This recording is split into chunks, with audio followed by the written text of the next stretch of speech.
Shalom, shalom. This is your Davin coming at y'all with the word. Today's going to be a brief lesson on the value of Yerushalayim, which is the Hebrew word for Jerusalem. So we got here in the Wikipedia, the history of Jerusalem. I'm going to go into this a little bit. And then we're going to get you with the precepts. And we're going to connect it all.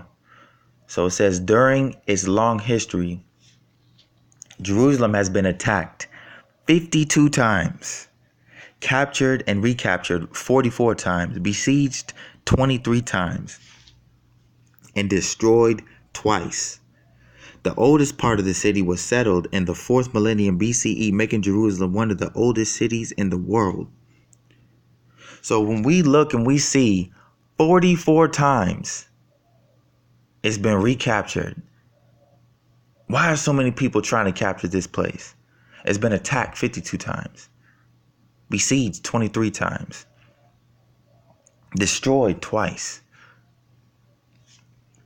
If you look, even people who don't believe in different religions and, they don't subscribe to the Bible, they don't subscribe to any of those things, but they're still trying to get Jerusalem. Everybody's trying to fight for being the inhabitants of Jerusalem. It's being one of the oldest cities in the world. Why is that? What is so special about this place? Is it the resources, the water, the land? What is it? Let's find out.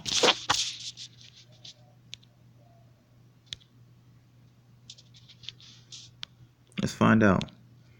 All right, so let's get this is Deuteronomy chapter 11 and verse 12. All right, so it reads, a land which Yahweh thy God careth for. The eyes of Yahweh thy God are always upon it, from the beginning of the year even unto the end of the year. Okay, so now let's read this with understanding, and let's get an understanding. Okay, let me get that real quick. Let's see where we got that at.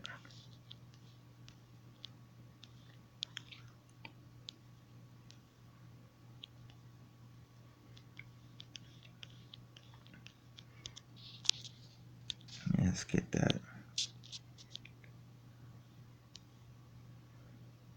All right, so it said that, so they read in the book of the law of the Most High distinctly, and gave the sense, and caused them to understand the reading.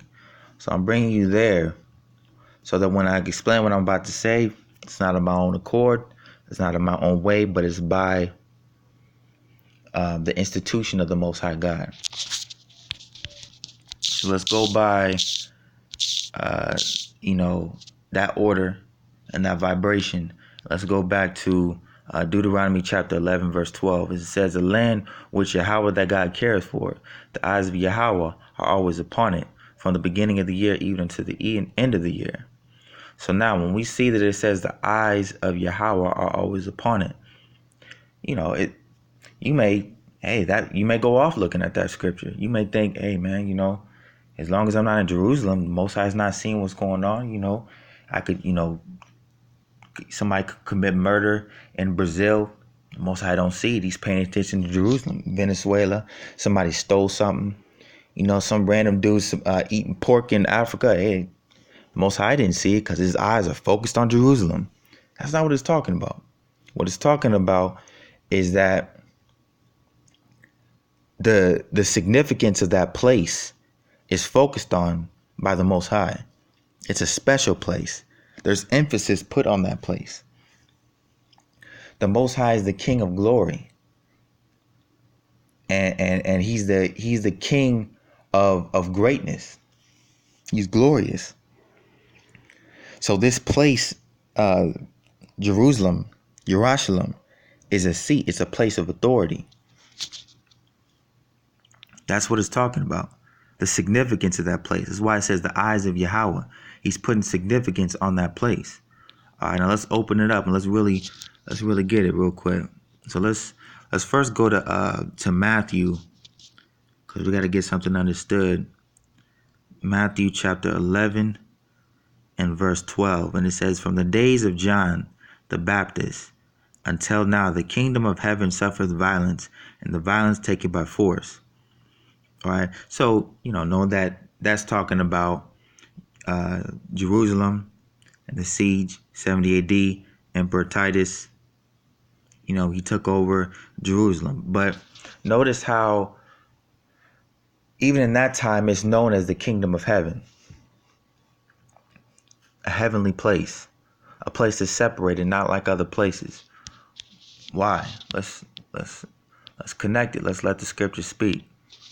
So this is Hebrews chapter 12 and verse 22. But ye are come into Mount Zion, and into the city of the living God, the heavenly Jerusalem, and to an innumerable company of angels. Now this isn't talking about. You notice the siege of Jerusalem is called the kingdom of heaven. That's not talking about after, when the Most High comes back, the Jerusalem's going to come out down all the way to Jerusalem. It's calling that now in these times. But why? Because it has an innumerable company of angels. Jerusalem is a spiritual hotspot, and it's a seat. And the people who sit in that seat rule the world. Case in point, the Jewish people, they run the media.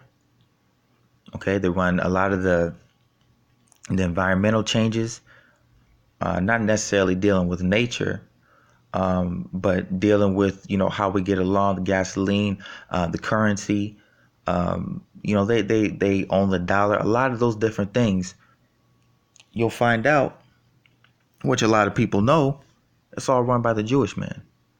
Really going into the media. A lot of the stuff that we see on TV, everything, it's all run by the Jewish man. Even if there's a Jake that's the face of it, or another nation, or Moab, or whatever, it's the Jewish man that's running it. Now, they're not the rightful inheritors of that seat to sit in. That's you, Yasha Allah. You're supposed to be sitting in that seat, but you're not. Why? Because you didn't do what you're supposed to do. So ultimately, somebody tried to take your place. But when they took that place, they were still able to be the leaders because that seat is set up. Because it said the eyes of the Most High. That's a significant place. It's the seat of authority. And the wrong people are sitting in that seat. Okay? All right. We know that scripture in, let's bring it out.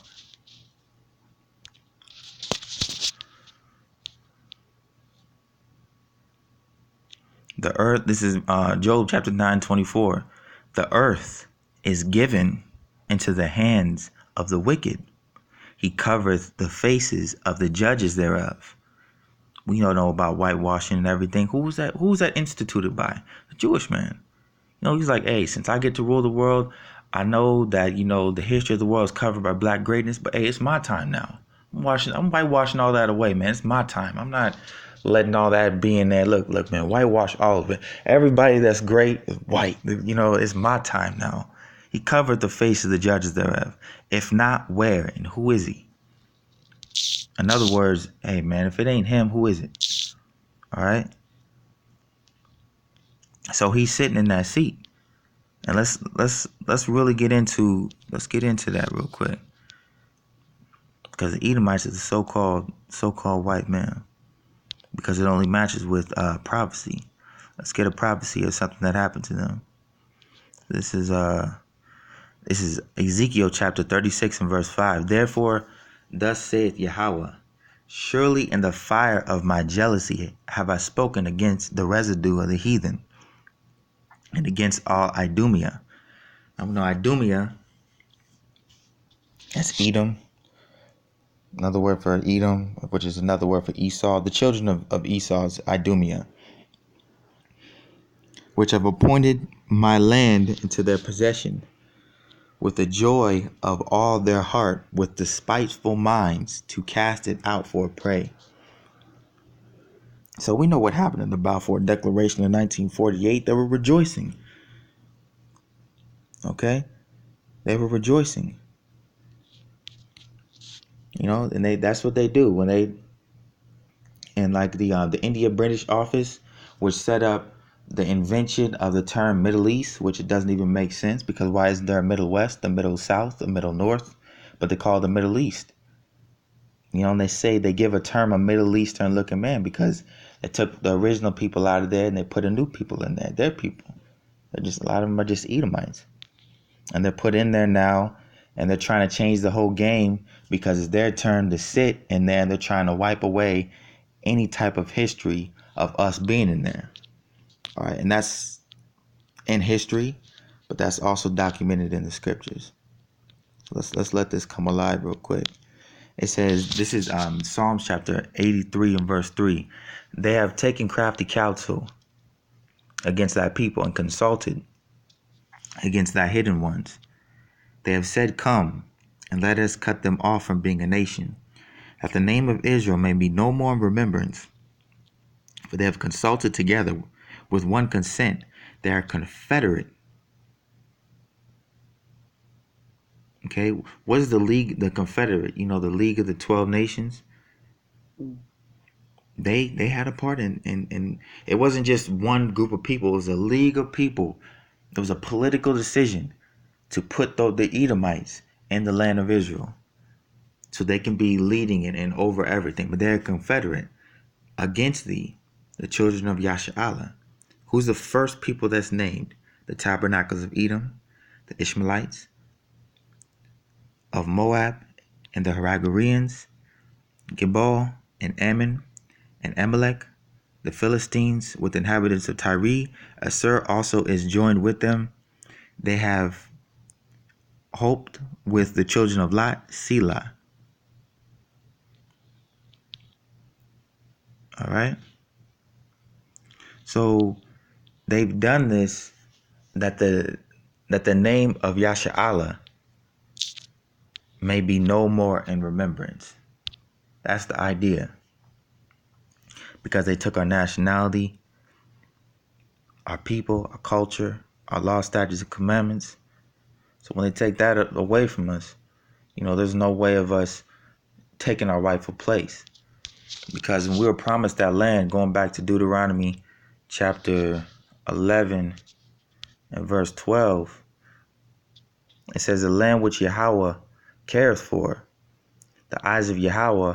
Now, again, I'm going into this to show how important it is that we get into the law, statutes, and commandments, and that just doing that thing is going to be bigger than any firepower that we could come up with. Okay, because it's a ripple effect that actually literally affects the direction of the world we live in today. If the rightful people who are supposed to be sitting in that seat to rule the world come back to their God. It says, the land which Yahweh thy God cares for, the eyes of Yahweh thy God are always upon it, from the beginning of the year even unto the end of the year. And it shall come to pass if, keyword if, ye shall hearken diligently unto my commandments which I command you this day, to love Yahweh your God, and to serve him with all your heart and with all your soul. Now let's also, we got to get it. Deuteronomy chapter 28 verse 1. And it shall come to pass, if thou shalt hearken diligently unto the voice of Yahweh thy God, to observe and to do all his commandments, which I command thee this day, that Yahweh thy God will set thee on high above all nations of the earth, and all these blessings shall come on thee and overtake thee, if thou shalt hearken unto the voice of Yahweh thy God. Blessed shall thou be in the city, and blessed shall thou be in the field. What's the number one thing that they fed us in slavery? That's against the law, statutes, and commandments. Pork, chitlins. We're supposed to be a special people, a kingly people. Chitlins are the waste of a pig. What does it look like? A king, a prince, a person of royalty eating chitlins? Not only is it against the law, but it's a shameful thing to eat a food like that, especially calling yourself the people of the Lord, the Most High God. But that's what they gave to us, that they can perpetuate their kingdom forever, that Israel will stay in folly and stay on the bottom. That's what the game plan is.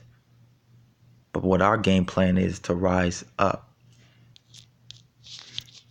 All right, so let's actually get an example of, when we keep the law, statutes, commandments, the nations are starting to know that if we do that, we're always going to come back.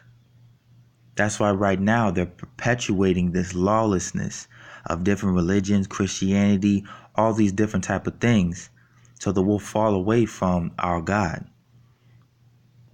Just like Jerusalem was meant to be a seat for for Yasha'Allah. It's a special place. It says the eyes of the Most High are always upon it. It's a special place for a special people. All right, let's get a familiar scripture on that. The special people, Deuteronomy 7:6. For thou art an holy people unto Yahweh thy God. Yahweh thy God hath chosen thee to be a special people unto himself above. Not equal to, not beneath, but above. Yasha'Allah is a seat that is above. It is a seat for rulership, and those who sit on that seat are to rule the world. And we see that today. We can look around and we can see it today with who's ruling the world. We were supposed to sit in that seat because we are made that special people above all people that are upon the face of the earth. Okay, so that seat was made for us. But they want the power. So they're using that seat, but not in its proper use, because if they would give it to the proper people.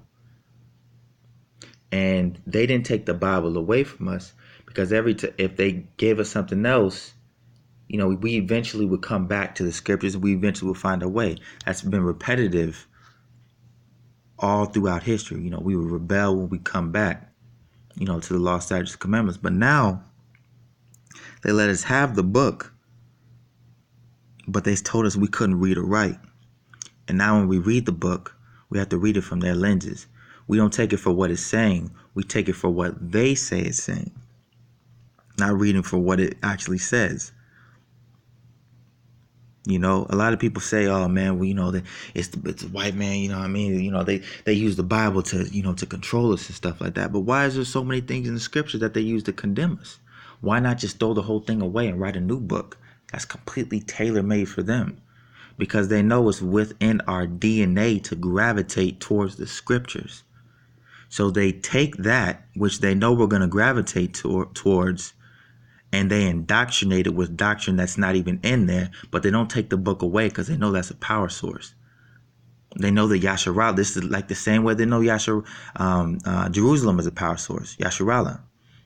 So they have us keep certain things like Christmas, which the scripture speaks against Christmas in Jeremiah chapter 10, verse 1 going all the way down. A lot of different other pagan things which are not even in the scripture, but it's so indoctrinated in the Christian faith because, we're getting smooth things, okay, and heresies.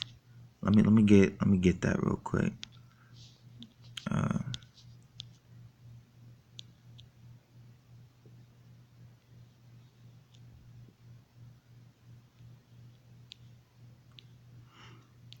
Let me see.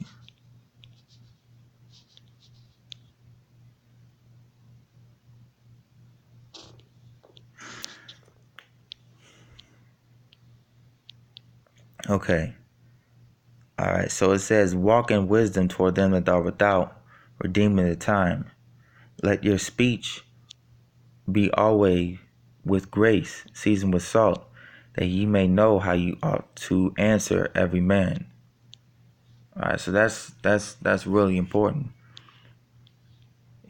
Because we got to redeem the time. We got to get back to our original nationality. We got to get back to our original culture. They took our culture and they made a bunch of religions out of it. But now what we have to do is get into exactly what the scripture is actually saying, so we can sit in our original seat. All right, because a lot of these prophecies and everything, when you really get the scripture for what it's saying, you can see these prophecies very clear within the scriptures. Let's get the end of it. Now I love to go to this scripture right here because I feel like it it's kind of like the scripture in Ecclesiastes. Let us get the conclusion of the whole matter, but now it's with Yahushua now, because he's the mediator that brings us back in the covenant, because we fell out. Well, actually, let's get how we fell out, because we didn't keep the commandments, and they're sitting in our seat now.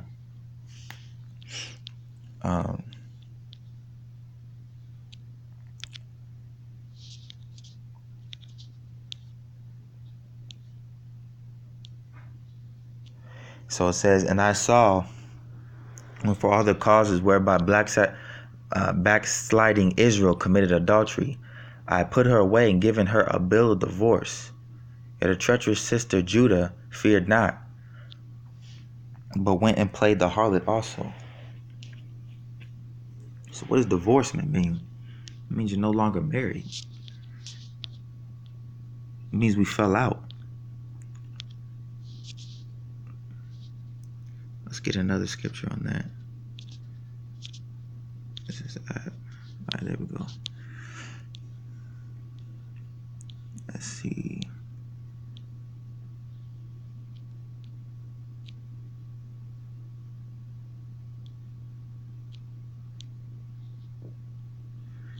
I see. It says, her gates are sunk into the ground. He has destroyed and broken her bars. The kings and the princes are among the Gentiles. The law is no more. What's the law?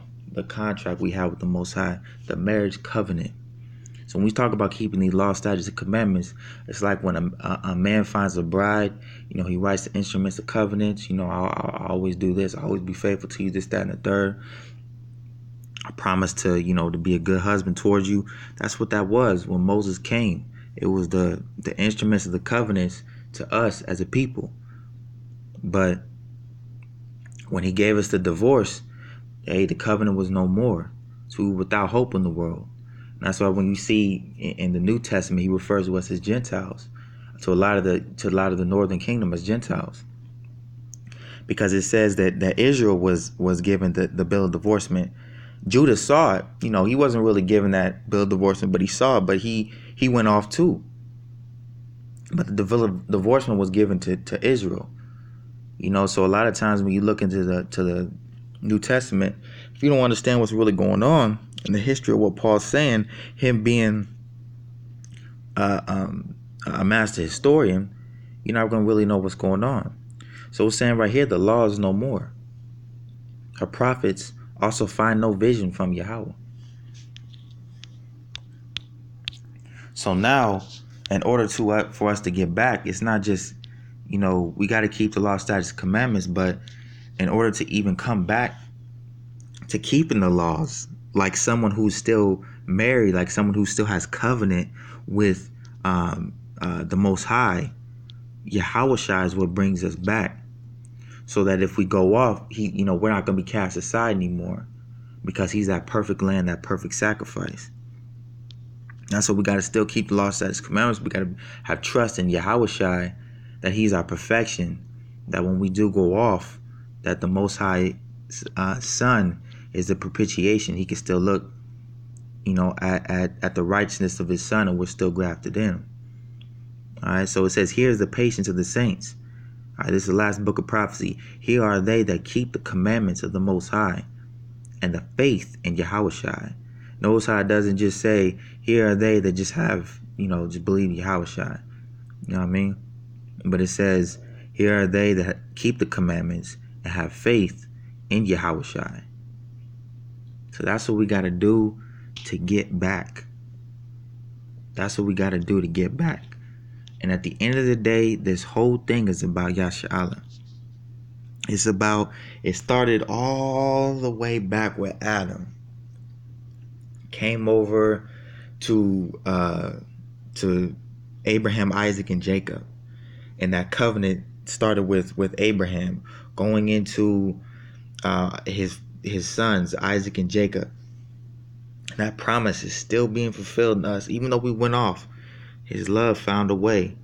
And at the end of the day, when the dust settles, this is what's gonna be. You know, when you talk about the kingdom of heaven, you know, people say, hey, man, you know, it's gonna be one gate. Anybody can come in. It's a free for all. Let's find out. This is Revelation. You know, the last book, according to, you know, history, was that was written was 2 Timothy, but the last prophecy where it really goes into it is Revelation. So this is Revelation chapter 21 verse 12. And had a great wall, and had a wall great and high, and had 12 gates, and at the gates 12 angels, and names written thereon, which are the names of the 12 tribes of the children of Israel. On the east 3 gates, on the north 3 gates, on the south 3 gates, and on the west 3 gates. And on the wall of the city the 12 foundations, and in them the names of the 12 apostles of the Lamb.